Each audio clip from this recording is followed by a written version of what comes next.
Hey guys, welcome back to Mitza Creek Farm. Today is day 2 of pumpkin planting and we are getting things done. I got up early to try to beat the heat before all the haze burns off, and my goal is that maybe today we can get the rest of these all planted and then we can get started tomorrow on our other fields. Hands down, these are the best transplants that I've seen. They have not gone into shock at all after we've transplanted them. Look how good they look.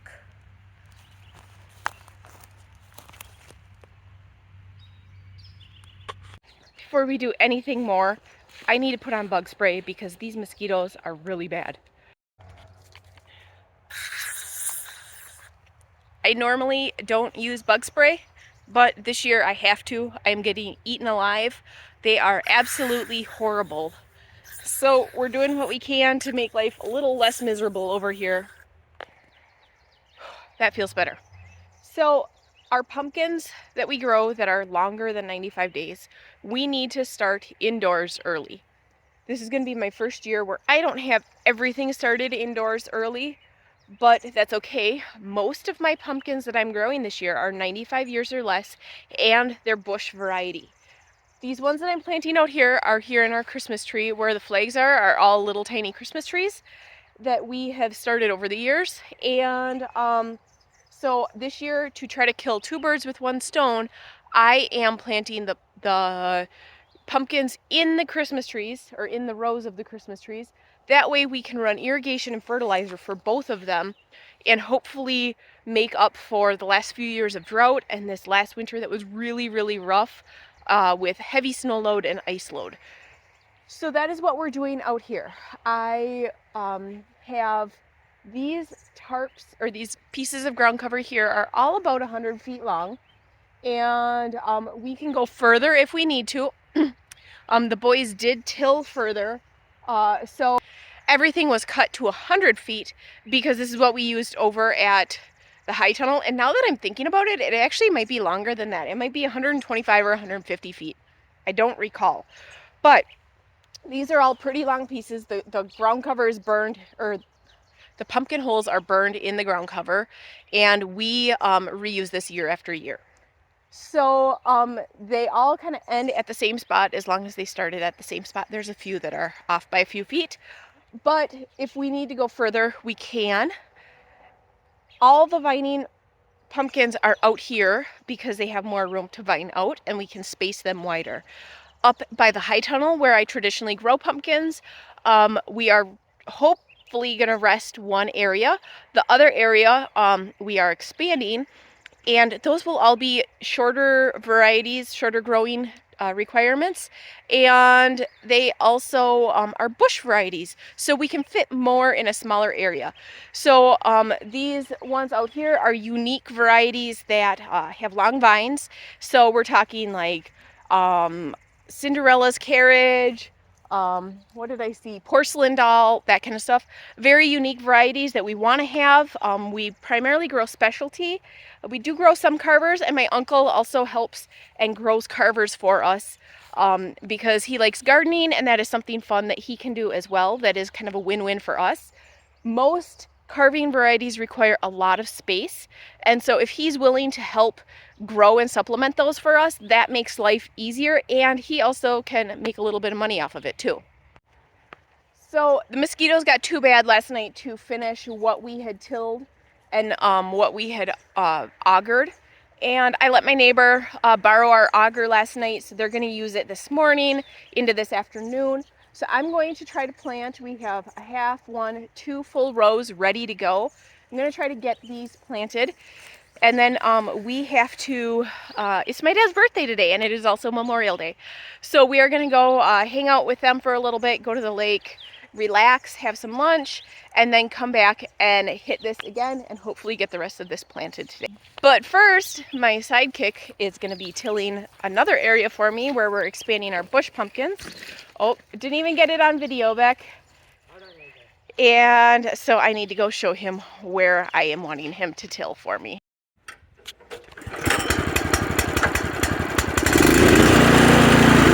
So Beck is gonna till from like here. I want to keep this nice and packed if possible.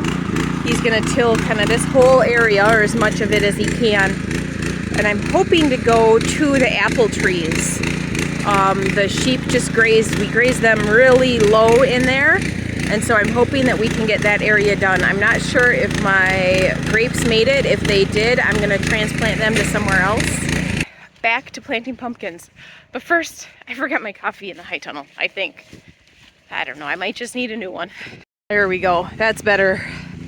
I had heard Owen ask Beck if he knew where my little chainsaw was. So that might mean he's gonna cut down these trees that are out here, and then we can get the rest of that ground cover down. That would be wonderful too. Getting all the little things done so that we can just, when we get the auger back, get this done. Oh, he got it done. One of the downsides or perks, not quite sure, of the little electric chainsaw. Didn't even know you were out here doing it. Nice. Are you gonna cut down that either white pine or red pine? Thank you.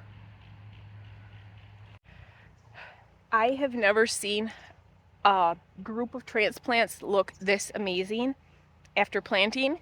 Usually they kind of go into transplant shock and they really struggle. I don't want to say they really struggle. They go into transplant shock for a day or two. They kind of get a little droopy and everything. There's a couple that don't make it. These guys are doing phenomenal. I think it's because we laid the drip line under the plastic and we let it run for a day or more. So the ground was already nice and damp. And I kept it on as I was planting yesterday. And in some areas it did get a little mucky, but just like in the hole. But it, I think because they had a nice cool place to go, I think that they really had no transplant shock whatsoever. I walked through a little bit ago and they looked amazing. Look at this guy.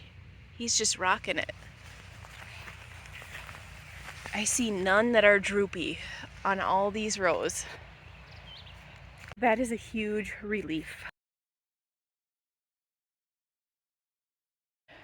All right, we are at a stopping point for the morning and we only have 54 pumpkins left. We've got 6 rows of 9 on our tray, so 54 pumpkins left, pumpkin plants left to plant. And then I do have some long vine 90-day that need to come out here and get planted. Some of those, there might be a couple 95 too. Some of those are germinating in the high tunnel if that's the case. And the rest are just seeds that we're gonna plant, I guess, directly. I've never really planted the seeds directly into the ground before. So this is gonna be different for me, but we are at a point of stopping. I don't know if you can hear Beck's whistle in the background. He's blowing his whistle. But we are at a point of stopping and these are looking great. We got the drip turned on again. There's one that when I pulled it out, it just came out. It didn't have much for roots with it and it was looking a little droopy. So I'm gonna put this on a timer and let it run for like an hour just so everything has some moisture. Oh, first I wanna go see how much Beck tilled. He said he didn't get much done, but I just wanna go see how far he got. Holy cow, he got tons done. That is amazing. Let's go look. I don't know how he has endless energy, but this is phenomenal. Holy cow, he did so good. Look at that. So this is usually where we grow mums. We're not gonna grow mums here this year. It's sat for a couple of years, so we're gonna plant pumpkins in it this year. And he got lots done. You can see the line down there is where we grew pumpkins last year and there was ground cover. And wow. That feels like a huge chore off the list. And this will be wonderful if we can get this tilled and the ground cover down maybe by tomorrow evening. Then I can start planting seeds, pumpkin seeds in there as well. But that is amazing progress for just, what, 1 or 2 hours? Feels good. And now we're gonna go off to the lake where it's nice and cool and the kids can swim and we can sit and have a lemonade and enjoy the shade. That is it for today's video. Thanks for tuning in and we'll see you guys next time.